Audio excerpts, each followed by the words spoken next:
Bismillahirrahmanirrahim. Alhamdulillahirabbil alamin. Wassalatu wassalamu ala Rasulillah ma ba'd.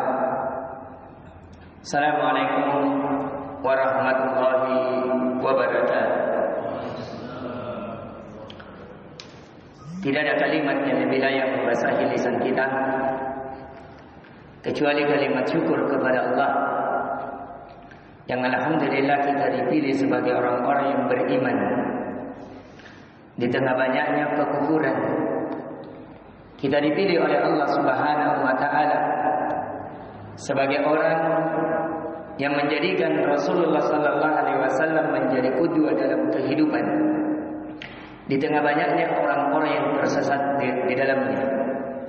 Kita dipilih oleh Allah Subhanahu wa taala sebagai orang-orang yang diberikan keamanan di tengah banyaknya orang-orang yang merasakan ketakutan.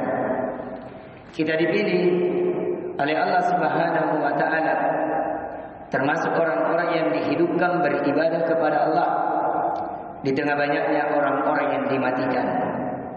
Kita dipilih oleh Allah Subhanahu wa taala sebagai orang yang bisa bersama dengan keluarga. Dengan berbagai macam yang kita lihat, banyak orang-orang yang dipisahkan dengan keluarganya. Entah perpisahan karena keinginan atau perpisahan karena keadaan. Sebagaimana yang kita lihat saudara-saudara kita di Sumatera, sebagaimana yang kita lihat saudara-saudara kita di Aceh. Mereka ingin beribadah kepada Allah, tapi mereka harus berpisah dengan waktu yang telah diwaktukan oleh Allah. Mereka baru ingin memperbaiki dirinya, tapi kata perbaikan itu terlambat untuk dia, disebabkan Allah telah mengambilnya. Maka dari itu ketika kita diberikan kehidupan, manfaatkan sebelum datang kematian. Ketika Allah memberikan kelapangan, manfaatkan sebelum Allah berikan kesempitan. Ketika Allah memberikan kemampuan, manfaatkan sebelum Allah memberikan ketidakmampuan. Dan di pertemuan kali ini, alhamdulillah kita sudah di bab yang ketiga. Di pertemuan sebelumnya, kita telah mengenal bagaimana cara ma'rifatullah, mengenal Allah. Mengenal Allah sebagaimana yang telah kita pelajari, bahwa mengenal Allah ada tiga cara. Ma'rifatullah ada dengan tiga cara.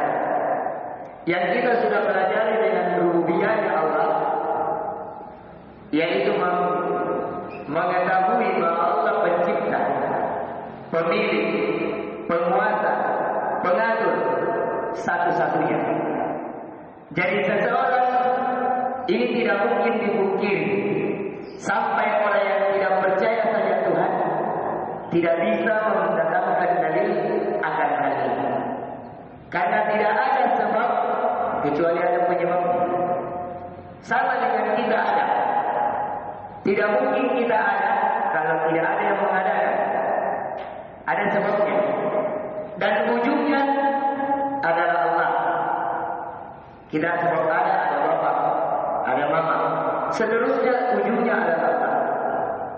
Allah lah yang menciptakan kita. Allah lah yang menghidupkan kita.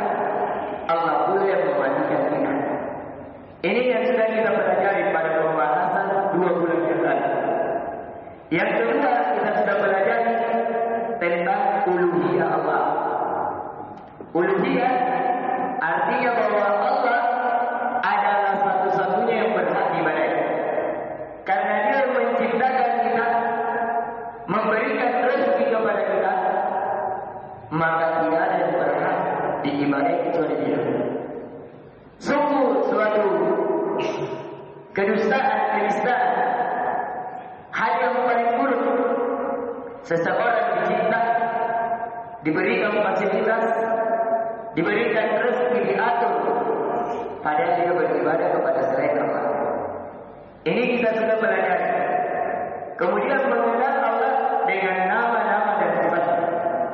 Bil asma'i wajibat, ya, dengan nama-nama Allah, dengan sifat-sifat Allah. Ini kita tidak pelajari, karena mempelajari nama-nama dan sifat Allah itu membutuhkan waktu sekitar 1-2 tahun. Tapi di kajian kita alhamdulillah sudah ada. Saya pernah diamanahkan mengkaji nama-nama dan sifat Allah di Masjid Nurul Iman di Antar, yang ada penjual songkol Pagadang. Ada masjid yang mantan DPR yaitu Haji Lala. Beliau mengamanahkan ketua cabang Muhammadiyah yang mengamanahkan kami untuk mengkaji di sana. Waktu saya tinggal di sana, alhamdulillah kami ada tempat tinggal di Antar. Cuma karena sekarang ada rumah santri di Desa Punggawa, akhirnya kami tinggal di sana karena sekolahnya di sana. Jadi mengenal nama-nama Allah, bahwa Allah memiliki nama-nama yang indah, sifat-sifat yang tinggi. Dan nama Allah itu tidak ada yang mengetahui jumlahnya. Adapun yang banyak dikenal bahwa Allah memiliki 99 nama, itu hanya mengabarkan bahwa man hafizah, siapa yang menghafalkannya, menjaganya, memahaminya, mengamalkannya, dapat ajanya dan dimasukkan ke dalam surga. Tapi itu bukan batasan, karena nama-nama dan sifat Allah tidak ada yang mengetahui jumlahnya. Segala sifat yang mulia, yang tinggi, yang terpuji milik Allah, dan segala jenis kekurangan lepas dari. Dan segala nama-nama yang indah milik Allah, dan segala nama-nama yang buruk jauh dari Allah. Itu kaidah dasarnya. Dan ini ada sudah di YouTube kita. Bisa dilihat dalam mengkaji nama-nama dan sifat Allah secara ringkas di channel YouTube kita, ada di Safari Dakwah. Itu alhamdulillah kita sudah kajikan kurang lebih 2 tahun di sana. Dalam sepekan 1-3 kali. Ya kan ada. Kemudian yang kedua, yang kita harus mengenal pokok yang kedua. Jadi ini pokok yang pertama. Pokok yang kedua, ma'rifatu dinil Islam. Ma'rifatu dinil Islam. Mengenal agama Islam. Kita sudah pahami di pertemuan sebelumnya bahwa agama Islam satu-satunya agama. Agamanya para nabi, para rasul hanya Islam.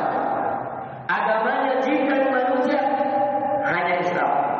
Adapun selain jin dan manusia semuanya tunduk patuh kepada Allah. Para malaikat, para nabi, para bintang-bintang, para bumi, para pepohonan, semuanya tunduk dan patuh kepada Allah. Kalau Allah perintahkan dia tunduk, dia tunduk. Kalau Allah perintahkan dia tumbang, dia tumbang. Kalau Allah perintahkan terbit dari tempat terbitnya, dia akan terbit dari tempat terbitnya. Kalau Allah perintahkan terbit dari tempat tenggelamnya, seperti matahari nantinya, akan diperintahkan oleh Allah untuk terbit dari tempat tenggelamnya, dia akan terbit dari tempat tenggelamnya. Selain jin dan manusia, tidak ada pilihan lain kecuali ketundukan kepatuhan kepada Allah. Kenapa? Karena seluruhnya di bawah kekuasaan. Adapun manusia dan jin diberikan akal, diberikan hati, diberikan pemahaman agar dia memilih jalan mana yang dia memilih. Fa'alhamaha fujuraha wa taqwaha. Allah ilhamkan di hati manusia jalan-jalan kebajikan, jalan-jalan ketakwaan. Supaya apa? Kalau dia memilih jalan-jalan menuju ke neraka dan dia disiksa di neraka, dia tidak salahkan Allah, karena itu pilihannya sendiri. Allah sudah jelaskan, kalau kamu ini jalan-jalan menuju surga, ini jalan-jalan menuju neraka, pilih saja jalan mana. Setiap pilihan memiliki konsekuensi. Makanya orang diberi hati, diberi pikiran, diberi kitab, diberi rasul untuk menjelaskan dan mengkonkretkan ini semuanya. Kemudian kita tahu bahwa dalam Islam itu memiliki 3 tingkatan. Yang pertama, martabat seseorang dikatakan Islam, orangnya dikatakan Muslim. Jadi Islam adalah agamanya. Kalau orangnya istimewa namanya Muslim. Ketika seseorang melakukan rukun iman, apa rukun Islam? Rukun Islam, maka ini orangnya dikatakan Muslim. Kalau ada orang sudah bersyahadat, sudah sholat, sudah puasa, sudah berhaji kalau mampu, maka dia dikatakan Muslim. Walaupun terkadang belum masuk ke dalam hatinya. Kalau sudah masuk ke dalam hatinya, dia sholat karena keimanan kepada Allah, dia puasa karena keimanan, dia haji karena keimanan, bukan supaya banyaknya uangnya baru dapat berhaji, banyaknya asetnya baru dapat berhaji, bukan. Tapi dia betul-betul karena keimanan, dia tahu ini wajib, yang memerintahkannya dan memberikan fasilitas kepadanya, maka ini orangnya dikatakan mukmin. Mukmin. Ketika dia lakukan rukun iman, ketika dia lakukan segalanya, salatnya, puasanya, hajinya, zakatnya, sedekahnya, hanya menghadap wajah Allah, seakan-akan dia diawasi oleh Allah, yang tidak ada pandangan yang dia memandang kecuali pandangan Allah, maka ini dikatakan orangnya muhsin. Orang yang beribadah hanya ingin memperbaiki ibadahnya hanya kepada Allah, bukan untuk didengar oleh manusia, bukan untuk diketahui ini dermawan, bukan supaya dia mendapat popularitas, bukan supaya dia dipuji. Dia lakukan qul inna salati wa nusuki wa mahyaya wa mamati lillahi rabbil alamin. Dia lakukan nusuknya, sembelihannya, ibadahnya, sholatnya, puasanya, hajinya hanya untuk Allah. Inilah yang dikatakan orangnya muhsin. Orangnya muhsin, yaitu beribadah hanya untuk Allah, tidak kepada selainnya. Ini dikatakan orangnya muhsin, yaitu anta'budallah ka'annaka tarahu fa in lam takun tarahu fa innahu yaraka. Ya, ini seseorang yang beribadah. Kemudian yang ketiga yang kita pelajari, inilah pertemuan kita kali ini, yaitu ma'rifatun Nabi, mengenal Nabi. Ma'rifatun Nabi sallallahu alaihi wasallam. Mohon maaf Bapak, saya tulisnya pakai bahasa Arab karena kalau bahasa Indonesia saya takutkan lebih tidak bisa lagi dibaca, karena saya lebih banyak menulis pakai bahasa Arab dibanding bahasa Indonesia. Kalau pakai bahasa Indonesia lebih jelek lagi tulisan saya. Jadi ini yang harus kita pelajari, yaitu mengenal Nabi. Mengenal Nabi, pertama, keutamaan mengenal Nabi sangat banyak. Lebih dari 1000 keutamaan mengenal Nabi. Misalnya dengan kita mengenal Nabi, menambah keimanan seorang hamba.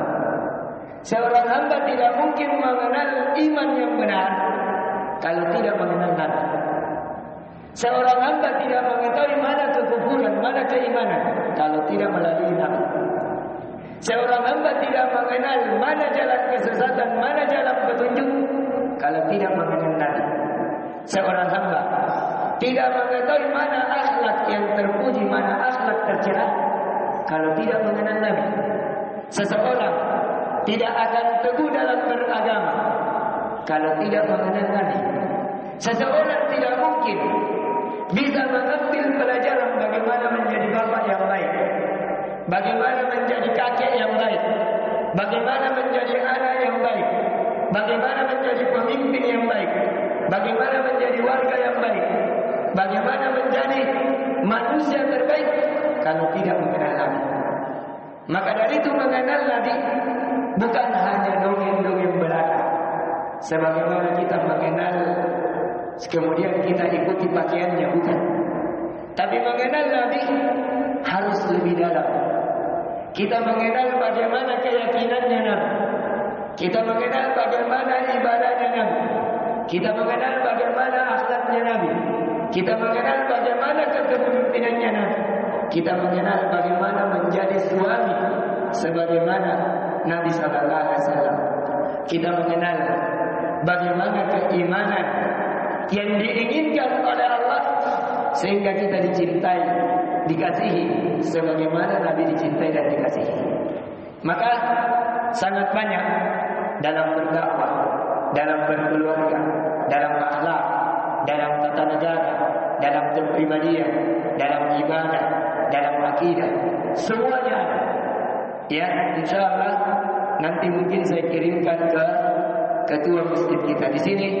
Kurang lebih saya sudah kumpulkan 400 dari kelebihan mempelajari dari sirah Nabawiyah. Tapi kita bertekad bahwa mengenal Nabi itu dengan ada 4 cara. Mengenal Nabi ada 4 cara. Yang pertama yang harus kita kenal untuk Nabi sallallahu alaihi wasallam, yang pertama kita harus mengenal Nabi sallallahu alaihi wasallam dalam jenis syama'il. Syama'il bentuk fisiknya Nabi. Jadi kita harus mengenal Nabi yang mana. Kalau ada yang mengatakan saya datang wahyu kepada saya ketemu dengan Nabi dengan bermimpi, ditanyakan kepadanya bagaimana fisiknya Nabi, banyak pendusta di itu. Katanya Nabi datang dengan berambut putih, panjang jenggotnya putih semua. Apakah ini Nabi? Katakan itu berdusta. Karena Nabi jenggotnya tidak putih semua. Nabi jenggotnya panjangnya sepanjang dada, tidak lebih dari 20 lembar yang putih. Putihnya putih semua, hitamnya hitam semua, jadi bercampur. Jadi kalau ada bilang saya ketemu Nabi dalam mimpi mengajarkan saya A dan B, sedangkan dia bilang jenggotnya putih semua, ini dusta atau benar? Ini dusta. Ada yang mengatakan saya ketemu dengan Nabi, rambutnya putih semua, ini kedustaan. Karena rambutnya Nabi tidak putih semua. Ya, dia katakan rambutnya Nabi botak, ini kedustaan. Karena rambutnya Nabi itu setinggi dengan telinga atau sejajar dengan bahu. Rambutnya Nabi. Dia katakan rambutnya Nabi lurus, gondrong, ini kedustaan. Karena rambutnya Nabi lurus, berombak sedikit, tidak keriting, tidak juga lurus sekali. Maka harus kita pelajari yang mana bentuk fisiknya Nabi, bagaimana matanya, bagaimana mukanya, bagaimana telinganya, rambutnya dari ujung rambut sampai ujung kaki. InsyaAllah kita akan pelajari. Yang kedua yang harus kita pelajari, siratuhu, sejarahnya. Sejarah Nabi mulai dari lahir sampai meninggal. Nabi hidup selama 63 tahun. Jadi nanti insyaAllah di pertemuan malam ini kita akan ringkaskan, semoga Allah mudahkan, kita akan pelajari dari Nabi lahir sampai meninggal dengan singkat biiznillah. Yang kedua yang harus kita pelajari sejarahnya Nabi. Sejarah Nabi sallallahu alaihi wasallam. Kalau syamailu biasa juga dikenal khalqiyatu. Ya. Khalqiyatu. Khalqiyah itu artinya bentuknya. Nabi bagaimana? Jadi Nabi tidak terlalu tinggi, tidak juga pendek. Tidak terlalu lurus, tidak juga terlalu gemuk. Nabi itu perfect. Badannya segi 4. Ya, badannya perfect sekali. Ya, kemudian insyaallah ini akan kita pelajari di pertemuan setelahnya. Kita akan pelajari dulu sejarah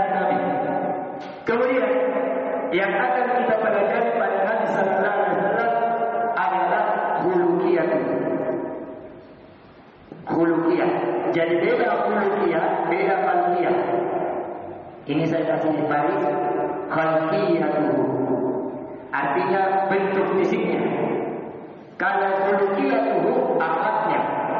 Jadi di domba ini khuluqiyatuhu. Akhlaknya. Akhlaknya Nabi itu terbagi tiga. Pada akidahnya bagaimana akidahnya Nabi? Akidah dulu. Kemudian ibadahnya Nabi, ibadah dulu. Kemudian akhlak dulu. Ya, ini insyaallah akan kita belajar. Kemudian yang harus kita belajar juga adalah apa yang berhubungan dengan Nabi. Apa yang berhubungan dengan Nabi Sallallahu Alaihi Wasallam. Seperti Nabi diutus untuk seluruh alam. Kalau para Nabi sebelumnya hanya diutus untuk kaumnya, sedangkan Nabi untuk seluruh alam, untuk kalangan jin dan manusia. Karena Nabi memiliki jadwal untuk mengajarkan para jin dalam mengajar. Kemudian juga Nabi Sallallahu Alaihi Wasallam itu diberikan padanya Al-Quran. Yang kitab ini itu diperuntukkan yang menjadi kelengkapan dari kitab-kitab sebelumnya. Kemudian kita ambil secara ringkas dari pelajaran Nabi Sallallahu Alaihi Wasallam di hadapan saya ada beberapa kitab yang kita pakai. Yang pertama salah satu kitab yang sangat bagus ringkasan ada dipakai di pesantren-pesantren, namanya Khulasatul Nurul Yakin, ringkasan cahaya keyakinan. Bagusnya buku ini saya beli di Jawa, ada dari teman-teman diajarkan juga di rumah santri. Buku ini hanya 15 ribuan, tapi Masya Allah faedahnya mengalahkan harganya. Buku ini memberikan poin-poin mulai dari kelahiran Nabi sampai meninggalnya Nabi. Ya, nanti insyaallah kalau kita pakai buku ini, kita dengan ringkas. Adapun yang buku di hadapan saya ini salah satu buku yang dikenal di Saudi Arabia menjadi buku terbaik, bahkan bestseller. Nama bukunya Rahiqul Maktum, sudah berbahasa Indonesia. Buku ini buku sirah Nabawiyah, tapi bercerita bukan hanya sirahnya Nabi, tapi bercerita juga tentang peperangan Nabi. Jadi mengenal sirah Nabawiyah itu banyak cara. Yang pertama mengenal fisik Nabi, yang kedua sejarah Nabi, sejarah hidup Nabi, yang ketiga dengan akhlak Nabi, yang keempat dengan yang berhubungan dengan Nabi. Biasanya tentang sahabatnya Nabi atau Ghazawatun Nabi. Ghazawatuh, yaitu peperangan-peperangannya Nabi. Makanya kita bisa melihat buku-buku, ada buku tidak bercerita bagaimana salatnya Nabi, bagaimana puasanya, tidak. Dia bercerita tentang perang Badar, dia bercerita tentang perang Uhud, dia bercerita tentang perang Ahzab dan seterusnya. Insyaallah ta'ala ini nanti akan kita pelajari. Ada sekitar 27 peperangan yang Nabi ikuti. Di riwayat lain dihitung para ulama ada sekitar 36. Ada terjadi perbedaan. Apakah yang tidak diperangi oleh Nabi dihitung karena Nabi perintahkan, atau dia tidak dihitung karena Nabi tidak ikut serta. Tapi nanti kita lihat bagaimana hal tersebut. Kita masuk dulu. Nabi Sallallahu Alaihi Wasallam yang pertama namanya adalah Muhammad. Namanya adalah Muhammad. Kalau di kitab Taurat, di kitab Injil dikenal dengan Ahmad. Dalilnya di dalam Al-Quran, Ismuhu Ahmad. Namanya Nabi yang terakhir diutus adalah Ahmad. Memiliki kunyah sangat banyak. Biasa dikenal dengan Abul Qasim. Karena Nabi memiliki 7 anak. Nabi memiliki 7 anak. Insyaallah kita akan bahas sesuai urutannya. Mungkin ada penghapus lain. Kita ambil dulu. Jadi sudah bisa dipahami Bapak bahwa yang kita pelajari ada berapa? Yang pertama, fisik Nabi. Yang kedua, sejarah Nabi. Yang ketiga, akhlak Nabi. Yang keempat, peperangan Nabi. Insyaallah taala ini akan selesai semuanya di sekitar bulan 1. 2 bulan akan kita selesaikan dengan 4 kali pertemuan. Adapun ini permanen, kurang diperhatikan. Nanti bisa pakai bensin. Kita fokus. Kita lihat dulu namanya Nabi Sallallahu Alaihi Wasallam. Kalau begitu kita diperintahkan mungkin menghafal. Ya, nama Nabi Sallallahu Alaihi Wasallam. Namanya Muhammad Sallallahu Alaihi Wasallam. Yang terkenal. Yang kedua tadi namanya siapa? Abul Qasim atau Ahmad. Beliau ini diutus untuk seluruh makhluk, baik jin maupun manusia. Kemudian beliau adalah imamnya para nabi dan para rasul. Maka dari itu ketika Nabi Isra Mi'raj, beliau sempat mengimami para nabi di Baitul Aqsa. Ketika Nabi diperintahkan untuk Isra Mi'raj, Nabi singgah dulu di Palestina mengimami semua para nabi dan para rasul. Beliau adalah imamnya para nabi dan para rasul. Dan beliau adalah pemimpinnya. Beliau adalah pemimpinnya. Kemudian Nabi ini dia yang terbaik dari semua kalangan makhluk. Nabi yang terbaik dari semua kalangan makhluk. Dia yang terbaik. Ini dinukil dalam riwayat Ibnu Abbas dan Ibnu Mas'ud. Kemudian Nabi juga yang terbaik dalam kabilah. Jadi orang Arab itu memiliki banyak kabilah-kabilah. Tapi kabilah yang terbaik adalah Quraisy. Kalau kita misalnya suku Bugis, banyak Bugis. Ada Bugis Bone, Bugis Pangkep, Bugis Sinjai. Tapi mana yang terbaik? Siapa yang dahulu Bugisnya? Tak tahu, perlu dipelajari sejarahnya. Bugis mana yang duluan ada? Bugis mana yang terbaik? Maka itu nanti diperhatikan. Sama dengan Nabi. Dan Nabi nasabnya, Nabi Sallallahu Alaihi Wasallam nasabnya itu sampai ke Nabi Ismail dan Nabi Ibrahim alaihissalam. Jadi Nabi, nama bapaknya Abdullah. Nama bapaknya Abdullah. Jadi perlu diperhatikan. Kita kasih kecil. Nabi bapaknya siapa tadi? Abdullah. Ibunya Aminah. Ibunya Aminah. Nabi Sallallahu Alaihi Wasallam bapaknya memiliki 10 saudara. Bapaknya memiliki 10 saudara. Kalau ibunya wallahu ta'ala, saya belum dapat referensinya. Ya, sedangkan Nabi satu-satunya anak satu-satunya. Nabi anak satu-satunya. Jadi Abdullah dan Aminah memiliki anak namanya Muhammad Sallallahu Alaihi Wasallam. Biasa dikenal Ahmad. Biasa juga dikenal Abul Qasim. Anak satu-satunya. Nabi Sallallahu Alaihi Wasallam itu dilahirkan di hari Senin. Tidak ada perbedaan pendapat. Nabi dilahirkan di hari Senin. Sebagaimana dalam hadis yang sahih, Nabi pernah Sallallahu Alaihi Wasallam berpuasa di hari Senin. Kemudian Nabi ditanya, kenapa dia berpuasa di hari Senin? Maka Nabi Sallallahu Alaihi Wasallam menjawab, "Dzalika yauma wulidtu." Itulah hari saya dilahirkan. Jadi tidak ada perbedaan pendapat. Nabi dilahirkan di hari Senin. Kemudian di tanggal berapa? Perbedaan tanggal atau bulan Nabi Sallallahu Alaihi Wasallam terjadi 40 perbedaan.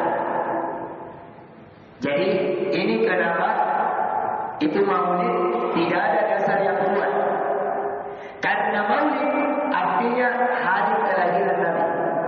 Sedangkan hari kelahiran Nabi tidak ada tanggal pasti, tidak ada bulan pasti, tidak ada tahun pasti. Dinukil oleh Ibnu Hajar al-Asqalani bahwa perbedaan pendapat tanggal, bulan dan tahun Nabi ada 40 pendapat. Ya saya nukilkan. Yang pertama, jadi bisa dirujuk kitabnya. Bisa dilihat di kitab Ibnu Katsir. Ibnu Katsir memiliki buku sejarah terbaik. Nama bukunya Al-Bidayah wa Nihayah. Alhamdulillah saya juga sudah kajikan sampai kisah 4 imam mazhab. Ya, sekitar 5 tahun. Karena bukunya 30 jilid. Saya kisahkan mulai dari awal penciptaan sampai ke Nabi, semua para Nabi saya sudah kisahkan. Sampai Nabi SAW, kemudian anak-anaknya, istri-istrinya, sahabat-sahabatnya. Sampai ke Imam Syafi'i, Imam Ahmad, Imam Abu Hanifah dan Imam Malik. Sampai di situ. Kemudian setelah itu tabi'in, qadarullah saya ada amanah lain sehingga terputus kajian. Saya kajikan juga di Masjid An-Nam di dekat rumah kami. Namun karena Allah takdirkan saya mengajar ke sekolah sehingga terputus kajiannya di sana. Alhamdulillah kajian di YouTube-nya juga sudah masuk di YouTube. Ada pembahasan tentang sirah. Sudah ada di dalam. Jadi apa perbedaan pendapat ini? Yang pertama, perbedaan pendapat masalah tanggal ini terjadi perbedaan pendapat ada 15. Ada yang mengatakan tanggal 2 Rabiul Awal. Ada yang mengatakan tanggal 5. Ada yang mengatakan tanggal 7. Ada yang mengatakan tanggal 8. Ada yang mengatakan tanggal 9, 10, 12, 15, 17, 18, 20, 22. Ini. Kalau bulan terjadi perbedaan pendapat menjadi 10 bagian. Ada yang mengatakan bahwa Nabi lahir di bulan Muharram, 10 Muharram. Ada yang mengatakan 2 Safar, 8 Safar, 10 Safar, 12 Safar, 20 Safar. Bahkan ada yang mengatakan Nabi lahir di 1 Ramadan, 12 Ramadan, 17 Ramadan. Ada juga yang mengatakan bahwa Nabi lahir di bulan Zulhijjah. Ada juga yang mengatakan bahwa Nabi lahir itu di bulan selain itu. Di tahun, ada yang mengatakan 30 tahun sebelum tahun gajah. Ada yang mengatakan 40 tahun setelah tahun gajah. Ada yang mengatakan 50 tahun, 55 tahun. Kenapa ini terjadi perbedaan pendapat? Karena di masa Nabi Sallallahu Alaihi Wasallam tidak ada penanggalan yang pasti. Jadi dahulu orang Arab kalau mau mengetahui tanggal, dia cukup melihat kejadian yang besar. Dahulu Nabi, ketika Nabi ingin dilahirkan, ada terjadi di Mekah sesuatu yang besar, yaitu Raja di Yaman namanya Abraham datang ke Mekah untuk menghancurkan Ka'bah. Kenapa? Karena dia ini, kenapa raja-raja yang ada di Mekah didatangi oleh orang-orang, dia mau di negerinya Yaman yang didatangi oleh manusia. Dia sudah buat Ka'bah yang semisal Ka'bah yang ada di Mekah. Dia buat tandingan. Bahkan lebih hebat Ka'bahnya dibanding Ka'bah di Mekah. Dia buat Ka'bah dari emas. Dia buat Ka'bah dari emas supaya orang tertarik. Ternyata ketika dia buat Ka'bah dari emas, bertahun berlalu tidak ada yang datang juga. Akhirnya ada kisah, tapi kisah ini riwayatnya lemah, belum kami dapati. Ada katanya orang Arab datang ke Yaman, dia buat hajat di situ sebagai celaan. Tapi riwayat ini kami tidak temukan. Tapi di buku-buku kisah ada.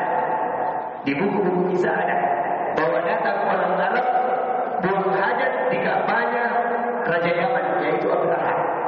Inilah yang membuat dia marah, akhirnya menyerang Ka'bah yang ada di Mekah. Tapi riwayat ini sekali lagi tidak ada sandaran yang kuat tentang sejarahnya. Akhirnya Abraha menuju ke Mekah untuk menghancurkan Ka'bah. Itulah yang ada ayatnya di surah apa? Surah apa ayatnya? Al-Fil. Al-Fil itu artinya pasukan bergajah. Jadi Abraha membawa pasukan bergajah untuk menghancurkan Ka'bah. Itulah yang kata Allah tentang bagaimana kejadiannya di dalam surat Al-Fil, yang Allah kabarkan tentang mereka dihancurkan oleh Allah Subhanahu wa taala. Yang kata Allah, alam tara kaifa fa'ala rabbuka bi ashabil fil. Tidakkah kalian melihat bagaimana pasukan bergajah Allah hancurkan? Alam yaj'al kaidahum fi tadlil. Yang dimana mereka menjadikan maslahat-maslahat mereka, buatan-buatan mereka yang menjadikan mereka tersesat. Wa arsala alaihim tayran ababil, yang dimana Allah kirimkan kepada mereka burung dari ababil, tarmihim bihijaratin min sijil, yang burung ini melempar kepada mereka batu-batu, yang batu ini dibawa dari neraka sijil. Faja'alahu ka'asfin ma'kul. Kemudian ketika batu ini dilempar, maka mereka dimakan. Jadi batu ini jatuh dari lemparan burung, mereka dimakan sebagaimana ulat memakan dedaunan. Hancurlah pasukan bergajah itu. Jadi ini, sehingga kejadian ini tidak lama setelahnya lahirlah Nabi Sallallahu Alaihi Wasallam. Tidak lama setelahnya lahir Nabi Sallallahu Alaihi Wasallam. Tapi terjadi perbedaan pendapat berapa lamanya kejadian ini kemudian lahir Nabi Sallallahu Alaihi Wasallam.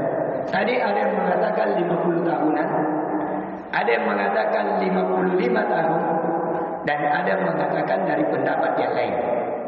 Dan ada juga yang mengatakan sekitar 50 hari, bukan 50 tahun. Ada juga yang mengatakan sekitar 55 hari. Jadi sehingga tidak ada dalil yang kuat tentang hal ini.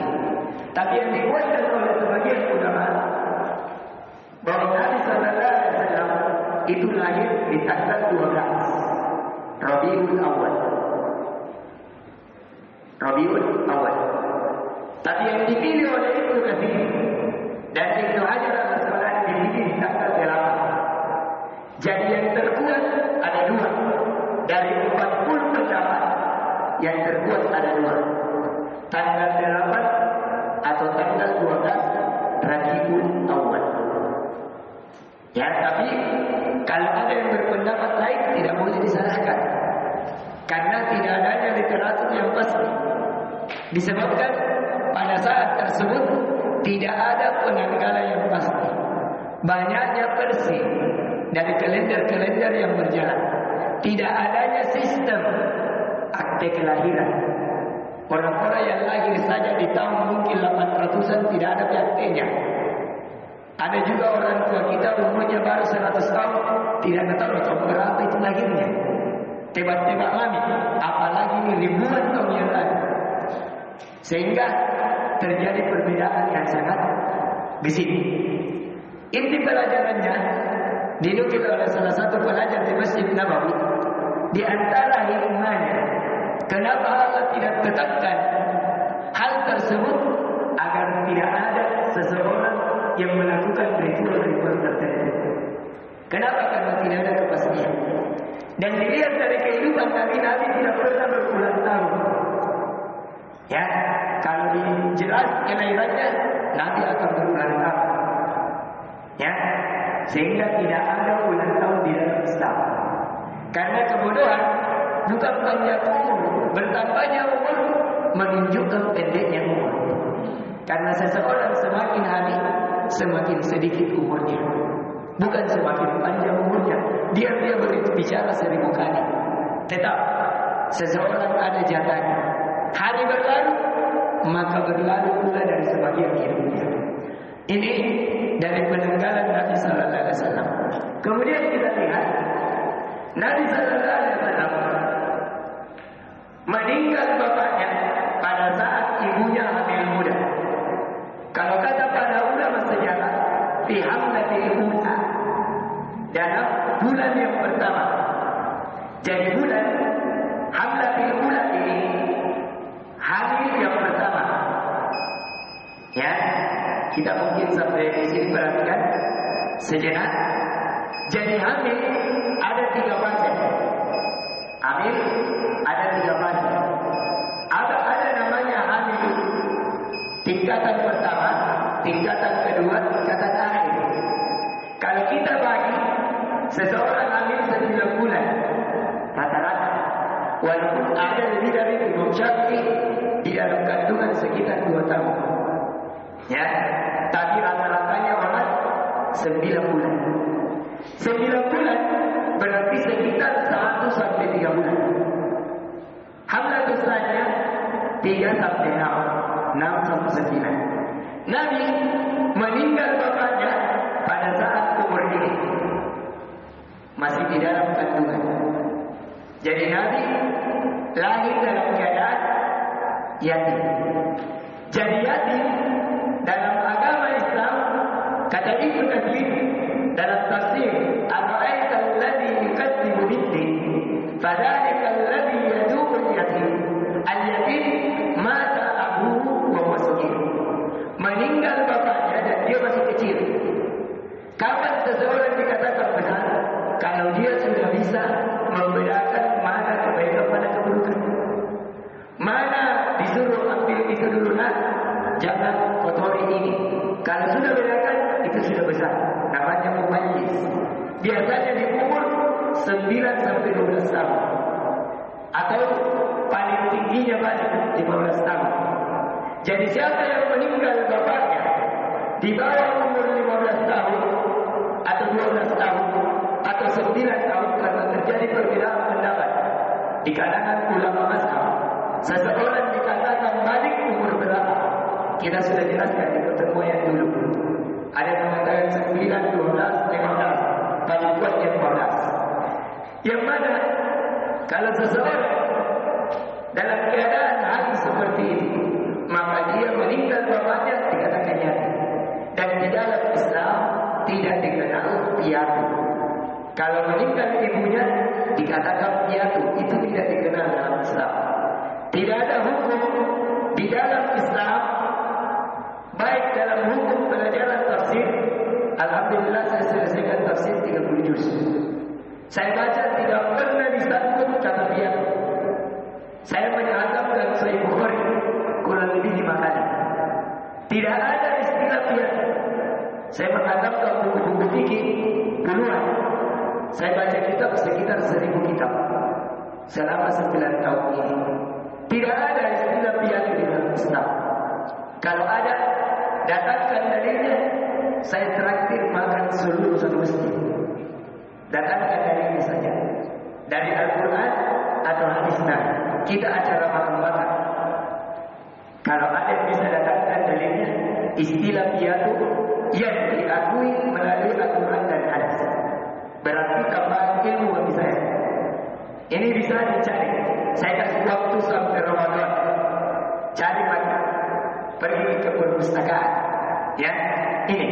Kemudian jadi Nabi, saya ringkaskan karena waktu yang membatasi kita, bahwa Nabi nama bapaknya siapa? Abdullah. Nama ibunya Aminah. Nabi berapa bersaudara? Sendiri. Bapaknya berapa bersaudara? Sekitar 10 orang. Bapaknya Nabi pernah bapaknya bernazar, kalau saya punya anak 10, saya akan berikan kepada berhala. Ternyata yang lahir Abdullah, bapaknya Nabi. Ternyata ketika lahir menyenangkan hati bapaknya. Benar untuk dia berikan sembelihan, dipatungkan. Pada saat itu maka ada 360 patung di sekeliling Ka'bah. Pada saat kelahiran Nabi, di sekitar Ka'bah ada 360 patung diberhalai. Jadi mau disembahkan, tapi karena dia berat, akhirnya dia bayar dengan 100 ekor unta. Makanya sekarang kalau ada orang yang membunuh, harus dibunuh. Kalau tidak, membayar dia, bayar denda dengan cara 100 ekor unta. Kalau sekarang kurang lebih bayar denda 4 miliar, karena 1 ekor unta setara 40 jutaan.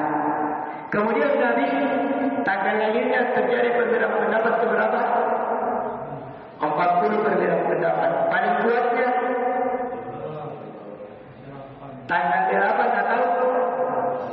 Tanggal 12 Rabiul Awal. Kemudian Nabi meninggal bapaknya di Uhud 1 sampai 3 bulan, masih dalam kandungan. Kemudian pada saat inilah Nabi Sallallahu Alaihi Wasallam setelah lahir disusui oleh 3 orang. Nabi disusui oleh 3 orang. Di antaranya Halimah Sa'diyah, tapi itu terakhir. Yang pertama yang disusui ibunya sendiri. Tapi biasa yang terjadi, kalau kita tidak bagus dari susunya, biasanya disusui oleh keluarganya. Di antara budaknya Abi Lahab, budaknya Abi Lahab, dan begitu juga dari ada Bani Sa'ad, yaitu Halimah As-Sa'diyah. Insyaallah karena waktu yang membatasi kita, insyaallah nanti kita akan membahas di pertemuan setelahnya. Semoga Allah mudahkan seluruhnya untuk kita mempelajari dari kajian kita ini dengan secara singkat. Subhanallah. Atau ada pertanyaan? Iya.